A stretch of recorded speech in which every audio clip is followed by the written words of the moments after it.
demanding that the Manchester United players take more responsibility and also to help support Bruno Fernandes, while Manchester United are also exploring the possibility of playing a mid-season friendly in Saudi Arabia. Get involved with your own opinions in the chat, because we will discuss some of your comments and opinions in today's show, and smash that like button and subscribe to help support the channel.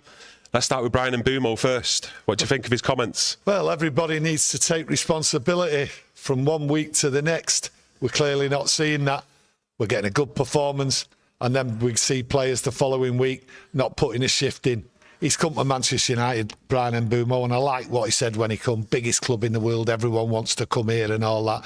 And I think he's shell-shocked at the players, really, and the management and the coaches, because it's not working. And there's a lot of people not taking responsibility. Yeah, I will read out a bit of a snippet of what Mbeumo has said in this interview with Sky Sports. And on responsibility, he mentioned, I think everyone in the team needs to take responsibility.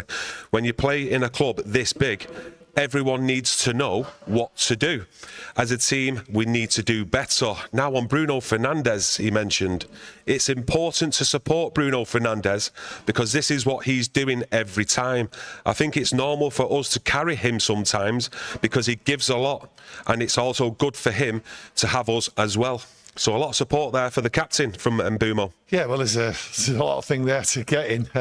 Sorry about that. Yeah, should have broke it down a little bit better. No, shoulders are big enough, I'll carry it. Now, Nice one. Everyone needs to know what to do. Listen, everyone out there has been screaming. They clearly don't know what to do.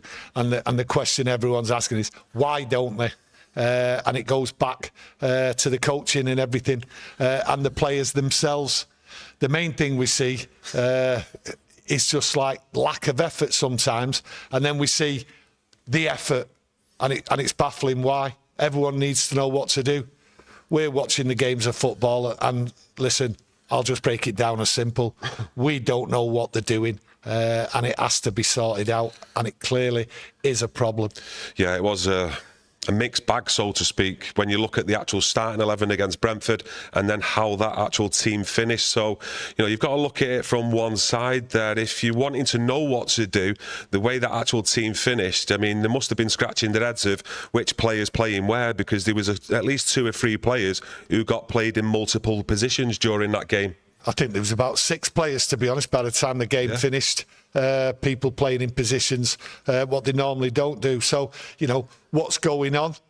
Support each other and everything else like that. He talks about supporting. It's important to support Bruno. Well, listen, many people out there will point to, well, is Bruno supporting his players? You look at the Manchester City game and people will question what he said about Lenny Yoro. So for me, you also look at, like, why is he not questioned Delo? You look at the Fulham game, he was responsible for the goal there, in my opinion. And then you look at him, and he was culpable in conceding some of the goals at Brentford. So he's not supported Yoro. So there is some discontent in the camp. And Mbeumo's clearly pointing that out, but in a diplomatic way. We need to support. Bruno can't do it on his own. Well, we've always been critical of Bruno, that he tries to do it all on his own. But then you turn round and you look at Bruno at the Fulham game. Who did he support when he missed the penalty? He was just looking after himself, concentrated on himself, and totally went off the boil. And it's not the first time we've seen it this season, never mind last season. So support, yeah, but it's down to the management to get it right. Players will fight for each other if they see players supporting each other, and they're clearly not. They're clearly not. Antel, thanks for super chat. He says the players know, but some can't/won't do it. Angry face, I might add. I think some players can't do it. I think when you've got a manager and a coaching setup who would actually still, what is it, not playing games, but like experimenting. They're experimenting with players. That should have all been done the first couple of months when Rúben Amorim started. So I don't think that some of them can do it. I think the shape, what they've done, people aren't capable of playing it. They don't seem to concentrate for 90 minutes. And we've seen that for the last 12 months, to be honest with you. Patrick Shields, thanks for your super chat. You had a cold, Kieran, or just allergic to results? Well, I'm obviously allergic to poor performance and bad results, mate. But yeah, a little bit of a cold. It's nothing to worry about. Well, listen, we're all allergic to the results, and they drove us mad. But what drove Kieran mad last week, he couldn't even film Wednesday and Thursday. That's how poorly he was. He's acting the brave one here now, but he was in a bad way. But he's got over it now, and he'll have to soldier on, won't he? Was you concerned? No. You know, being your son and all that? No. No, you're a big man. I am indeed. But thanks for joining us. A lot of you's already getting involved in the chat already. A mix of opinions. Gary Goff from our members club says, sort the league form out first. Exhibition match. I don't think you're happy with that. And the talk around Saudi Arabia, which we will get onto shortly. But I do want to just finish off with some quotes that he did also go on to, Bryan Mbeumo, about the outside noise and criticism that they're facing. He says it's not that hard to block out the noise. The main thing we see is on social media. So it's just not going on there much. And you just have to stay focused and on your own thing. And Rúben Amorim's mentioned about social media in recent weeks and regarding with the players. Well, it doesn't matter how many times managers tell these players not to look on social media. They're brought up on social media. They can't help but look at social media. And we know when a player isn't playing well, he gets hammered on social media, and that won't help players. So they've got to learn. They've got to sort of like get it out of their mind, and they've got to stop on social media. But I don't think it will. I think it's a fact of life now. People are brought up on social media. You look at the last 10 years, it's rammed down everyone's throat. But the players themselves embrace social media for their own needs. Yeah. So for me, social media, it's one of them evils we're all going to have to put up with, and it's all about managing it. And some of these players haven't managed it. You look at Garnacho, who's just left, social media freak, some people were saying, but there's many, many other players. But they know it's a big problem. Just going to go into the chat, get a couple of comments off. Nathan UTFR says, playing Bruno as an 8 isn't working and neither is the formation. Whereas Amir says, give Amorim time, he can do this. Well, the formation's not working, definitely not working. Bruno, everyone said it, everyone can see it, and everyone is scratching their heads at why are they persisting with this? Why did they target bringing in players and then knowing they were going to move Bruno into that position and take him out of the position what is best in? So maybe this is part of Mbeumo's like conversation saying support Bruno, but you can support him as much as you want.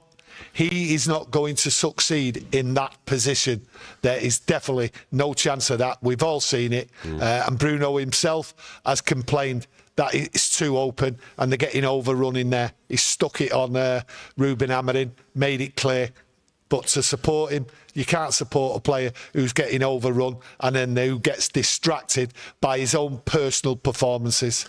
Yeah, I did say this week that I thought on that Brentford game in particular, that second half, Cunha and Mbeumo and Sesko, it just reminded me in large parts of it of Højlund, Rashford and Garnacho earlier last season. You know, we talk about being big gaps in the midfield area, but further up top, I thought the gaps between Mbeumo, Cunha and Sesko were way too far apart of each other. I thought Sesko, when you do look at his movement, I think he's got good movement, Sesko, up front. When you look at that first half, you know, there's none of this doing just straight runs, there's diagonal runs, there's some actual thought behind it, but none of the players were linking up and close enough together for me. Look, it boils down to the midfield, okay? Amorim, all the noise, he wanted a midfield player. We all know a midfield player should have come in, and a top quality one as well. Once you lose that midfield, you haven't got control of the ball, you haven't got control of the passage of play, right? So them forwards, right, end up just wandering around trying to get involved in the game, and there's no pattern because the midfield can't deliver.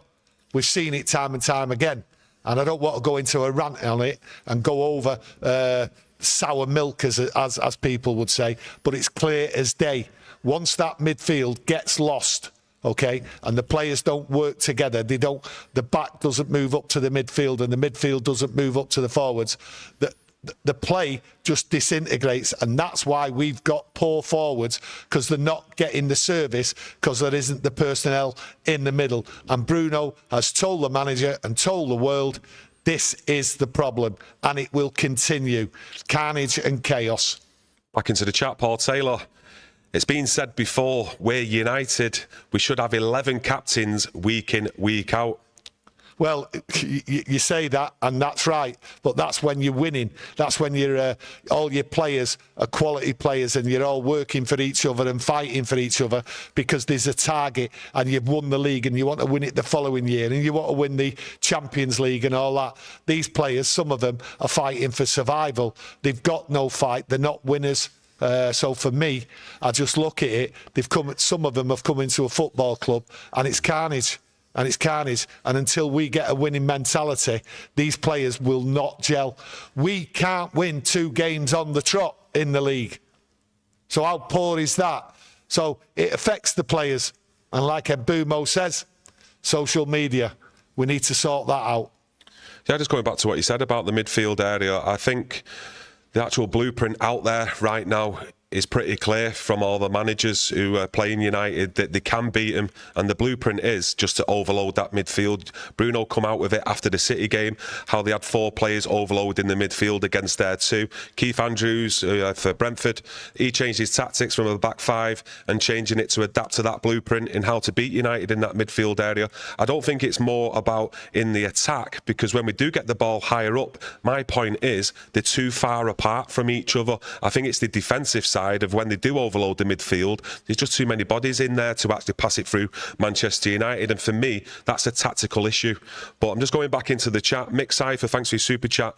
We are still suffering Erik ten Hag's transfers / academy players. Listen, mate, he got to 3 cup finals in 2 years, mate, and won 2 trophies. I mean, you can look at some of the players now, underperformance. Are they good enough? I do totally get that. But as a manager, I mean, how can you knock him getting us to 3 finals in 2 years? I mean... Yeah, you can't knock that. 3 finals in 2 years, and you're blaming Erik ten Hag. No, you blame the people what are running the football club, and it's not changed.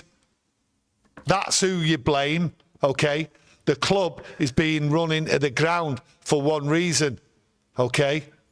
You've got to look at it as well, the squad that he actually had to actually get to them finals with compared to what it is now. The current squad is a lot stronger, in my opinion, than what it was back then. But I'm sure there's a lot of ifs, buts and maybes out there in how you want to defend or go against Erik ten Hag in that situation at that time. It's not one person's fault.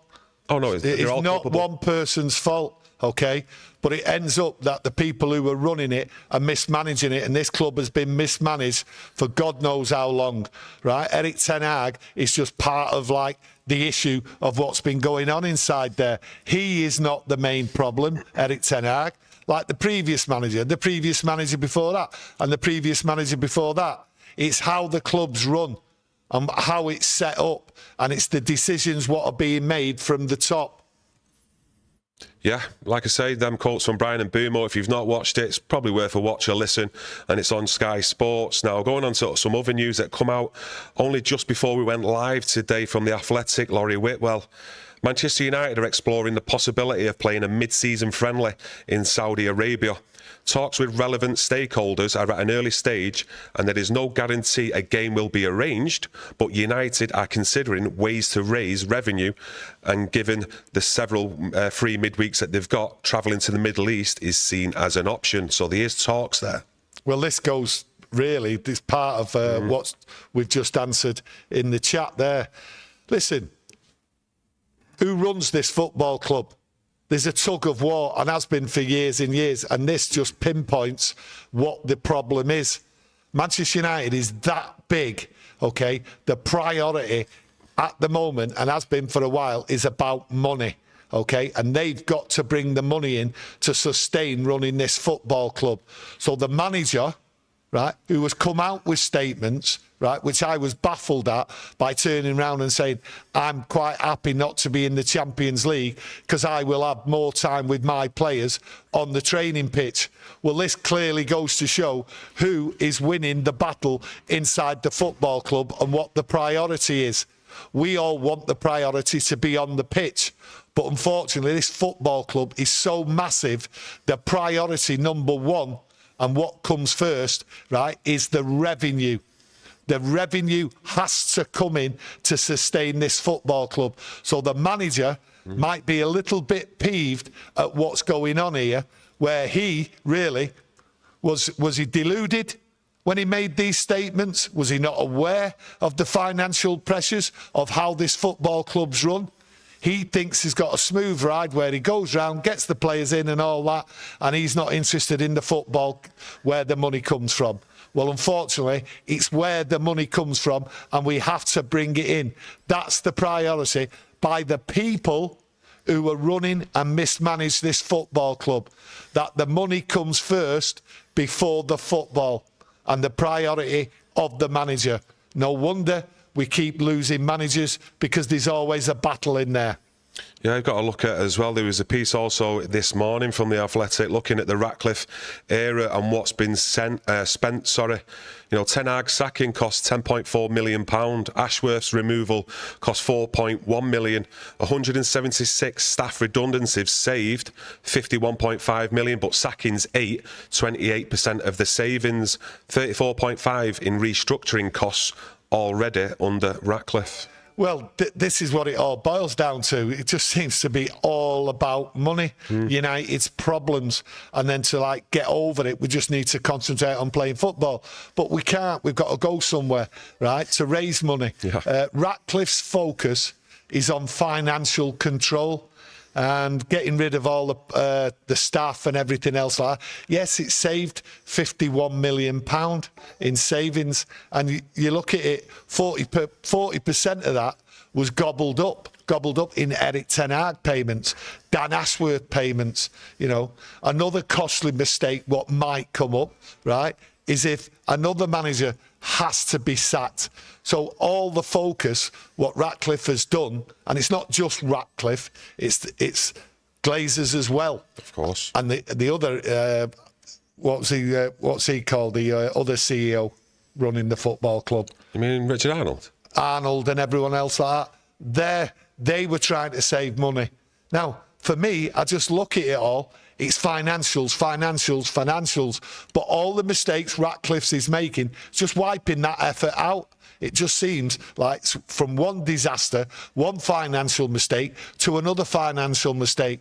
And at the end of the day, the priority is the football on the pitch. No, I've got to say there, before Ratcliffe come in, they were spending money like it was going out of fashion.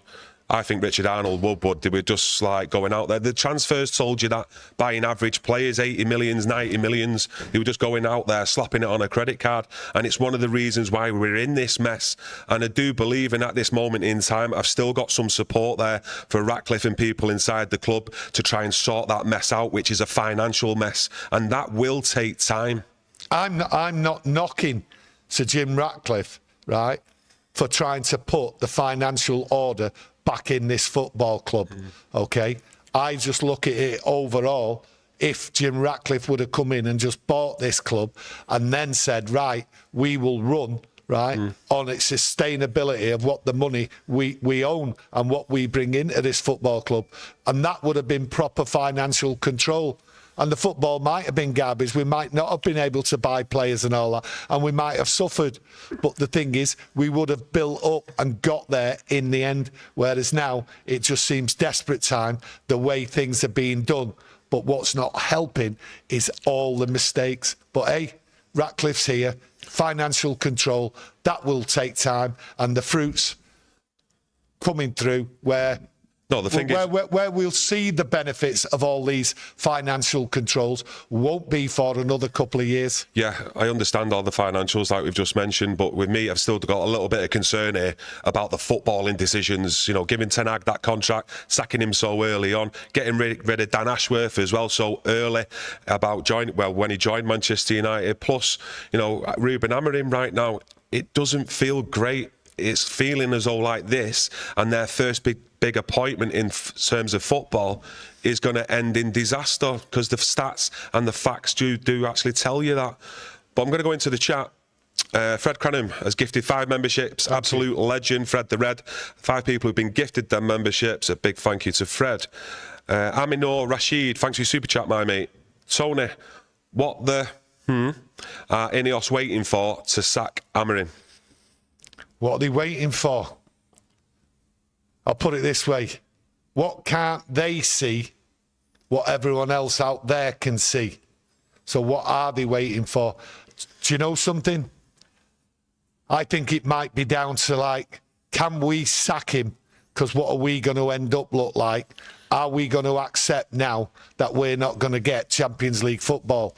It doesn't mean we're not going to get Champions League football. It doesn't mean that Rúben Amorim can't turn this round. But the pressure's on, and when the pressure comes, what normally the manager gets the sack. So they're not sacking him, and they haven't sacked him up to this moment. And you might say to yourself, we might have to accept keeping Rúben Amorim this season and then getting rid of him at the end of the season and bringing in a permanent manager.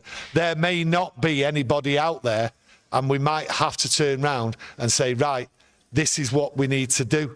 I just don't know what's stopping him. Could be one thing, it could be another.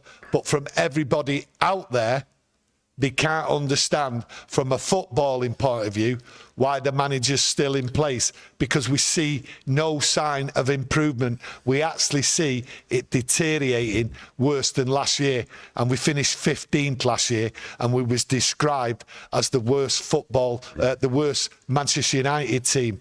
So we see what's going on, but we can't understand what's going on with Sir Jim Ratcliffe. Back into the chat, Ansel, thanks for your super chat, mate.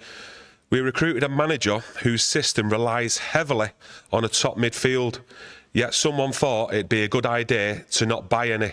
Need to look at Wilcox. I mean, the Europa League final told you that as well, and it also told you that Bruno can't play in centre midfield, but they still persisted all the way through the summer, and with the plans to put Bruno there this season, that's a worry for me. We talked about financials before, whereas I'm looking more microscopically on the actual football and the decisions that they're actually making. It's the football, for me, that's not making sense in certain areas. I mean, leaving it so late to try and even get a goalkeeper in when we were all demanding before the season finished that we needed a new goalkeeper. 3 games into it, we've not even seen the new goalkeeper Le Mans start. I mean, what's going on there? Well, you look at the football since Rúben Amorim come in, and you have to question the people what brought him in, knowing he was going to play this system, but also Rúben Amorim. Okay, because the football dictates how your opinion goes. Okay, and we haven't seen a change, but you have to say, Rúben Amorim, this is the way you play the football. That's fine. That's the system, okay? But you never had the players to play it in the first place. The 2 important players for Rúben Amorim's system to succeed is left wing back and right wing back. And we haven't got him, and he never had him when he came in here. So the system itself was never going to work because we never had the quality players. We certainly haven't brought him in the summer. So you have to question not just Rúben Amorim, okay, you have to question the people what brought him in, as if to say, well, how are you going to play this without the 2 main players, right, in the side? Left and right-sided wing-backs. We've still not got them in. You can't call Dorgu the main player, right? He's a young lad. So we needed experienced players to play this system, and we never had them. So for me, you look at, and you have to question the people what were brought in, right? And Rúben Amorim's tactics. Why didn't he just concentrate on getting results and wait till the summer?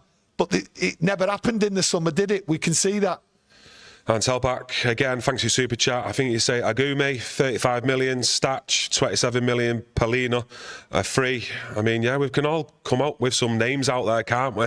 And it is a little bit baffling as to why they didn't bring a midfielder in. I don't know if it was just a bit of public PR maybe to try and appease the fans when they started going for Belieber that late in the transfer window, because we all knew basically of what the bottom ballpark figure was going to be and that United couldn't afford that. So I'm not too sure what all that was about, to be honest with you. I don't think it's just United's PR out there throughout the summer, throughout the year, when they talk about, oh, United are interested in certain player, this, interested in that. I think it's United fans' media. United fans on social media sort of saying, look at him, 26 million is a great player. You know what I mean? So for me, it's not just United. I think it's the United world, shall I say, right? Always, constantly talking about transfers. We're going to get this player. We're going to look at this player. We're going to transfer, say, for instance, Mainoo in January. How many times have I seen that on social media from the United world, right? It never, ever stops. And it's absolutely ridiculous, to be honest with you. But it's also ridiculous that United didn't bring in 2 well-established wing-backs to play Rúben Amorim's system. And maybe Rúben Amorim is 100% frustrated at the lack of players he needed to play his system, and he's the fall guy. Talk about a fall guy there, and we've seen how difficult it is for Mainoo to get into this side since the start of this season. And you look at the 3rd goal away to Brentford, he was involved in losing the ball there, and automatically after that, after they scored Brentford, I thought it's going to be a long time it's going to be a long time now until we see Kobbie Mainoo next, considering how sparingly he's been used under Amorim. I always go back to last season late on against Athletic Bilbao away, and he mentioned about Agate, and it was one of the reasons he didn't figure so much from that game in the last stages of the season. Garnacho as well. So it's like, you know, certain things do stay in his head. Rúben Amorim, you know, considering who he's going to put out for the next match. Kobbie Mainoo would get in the Manchester United side, we know that, and he'd get in most sides without a shadow of a doubt. But he won't get in this team with this system. Just won't do it. So you have to look at it. If Rúben Amorim stays till the summer, and then United, Ratcliffe then gets rid of him and brings in a replacement, you also have to wonder what's going to go on, because I have not seen the pylon for Mainoo to go in January, whether it's a loan or sale or anything like that. But we also have to remember that Kobbie Mainoo's agent has consistently gone out there about a new contract and all that. But Kobbie Mainoo might thrive in a different system and under a different manager. But hey, it's all ifs and buts in it. Mark Sollers makes a good point. Who's showing an example on the pitch? Absolutely no one. Do you agree with that? Disagree? Let us know what your thoughts are out there. Well, it goes from one week to the other. I mentioned that at the beginning. Next thing you know, De Ligt, fantastic, stepping into midfield and all that, has 3 good games and all that, and then it all goes pear-shaped. So everybody looks bad. You know, who's stepping forward? So for me, De Ligt's a centre half. No, I'm on about players. I'm on about players. I've got more players to talk about. Okay, you know, you look at Mbeumo. Each game you see an improvement. Next thing you know, he just looks like a duck egg at Brentford, and we all know why. Because I've just mentioned it. Because the ball isn't being played. They haven't got the ball. They haven't got control of the ball. They can't feed. Okay, so it's going from one week to another. Next thing you know, is really good. We're screaming. We're giving after match our thoughts on the game, and we're going, "Oh, he played well. Next thing you know, it's like, what was he doing? He was garbage. Baffling. Yeah, Paul Haggerty from our members club. Loads of chest pumps against Sunderland. Chest pumps and high fives, and we all know who starts them off. It's Diogo Dalot, who, in my opinion, was absolutely shocking against Brentford. But to be fair, when was the last time you seen any consistency from Diogo Dalot? And this isn't a young lad either now. He's 26 years of age and he's just not finding any consistency whatsoever. I mean, we sent him out on loan a few years back to AC Milan, and they didn't even put it in a clause that he couldn't play against us in that competition. I mean, that just shows you of what they thought about Diogo Dalot, and he's just not improved at all. 2 years ago, Diogo Dalot had a good season. There's no two ways about it. Had a good season. It's because he was the only player that was fit, because he was suffering that many injuries. Well, you know, that's being cynical, but I'd look at it a different way. Dalot had a good season. I remember us complimenting him quite a few games and all that. So that was fair enough. But he hasn't improved. He hasn't kicked on. You have to ask yourself why. You also have to ask yourself why he was moved about against Brentford. How he got on the pitch. He's not a wing back, and he certainly isn't someone who can go in a back three. For me, very poor this season. He was poor last year, had a couple of good games, but for me, it's baffling. He is a squad player, but I can go through this team, this squad, and say he's not good enough, or he needs to improve. Hey, I can't wait to see this player when he gets fit and all that. But I also look at the bench. You know, you got to look at that bench and say to yourself, why didn't Heaven come on in his natural position? Why move Yoro to left centre half? I just don't understand it. And then you look at Diego Leon, sorry. I'm just getting mixed up because I'm getting angry. Too many Diogos. I'm getting angry. Right? That's why I'm getting mixed up.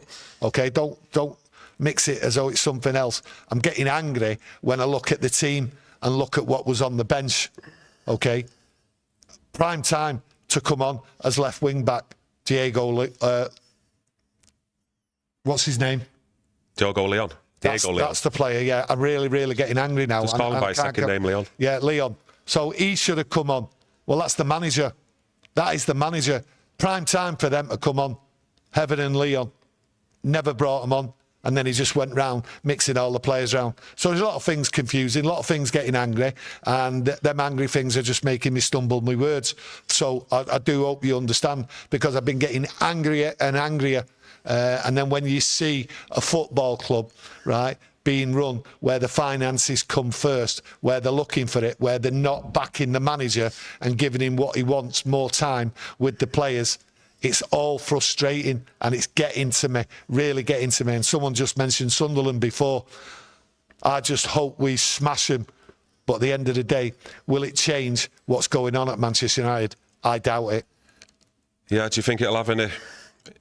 Well, listen, if we get beat, I mean, Sunderland's a promoted side.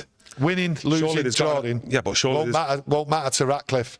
Won't matter to Ratcliffe. Do you think they're already making up them contingency plans then? In case they do, like, pull the plug on Amorim? No. In a way, yeah, you have to. Listen, any business has to have contingency plans. I get that. But I think they're very reluctant, very reluctant to pull the trigger on him. I think they're hoping that he gets through this period. But you look at it, it's a Sunderland game. We said there's no ifs or buts here. He has to beat Brentford. He has to beat Sunderland. And if it goes pear-shaped against Sunderland, what have you got coming up? You just have to look at the fixtures and you say to yourself, can they really sit with the manager? I mean, it's all about results. And if you're not getting results, you know what's happening. And we've seen what happened last year. We was lucky not to be dragged into the bottom three at some stage. Facts don't lie, do they? No. Wins, draws and losses under Rúben Amorim. And just going back into the chat, Ansel, thanks for your super chat. Legacy players drag us down, weak mentality. I presume you mean players like Maguire, maybe, Shaw. You adding Bruno into that? Let us know which specific players you actually mean, my mate. Legacy players are happening all the time, okay? And it's more and more, because you look at how many managers we've had, how much money they've been given to bring players in. You know, players suddenly come in with one manager, the manager goes, well, they don't suit the next system, or they don't suit the next manager, right? So legacy players are all over the place and have been for years and years at Manchester United, because of the stupidity of what's going on with the people running the football club.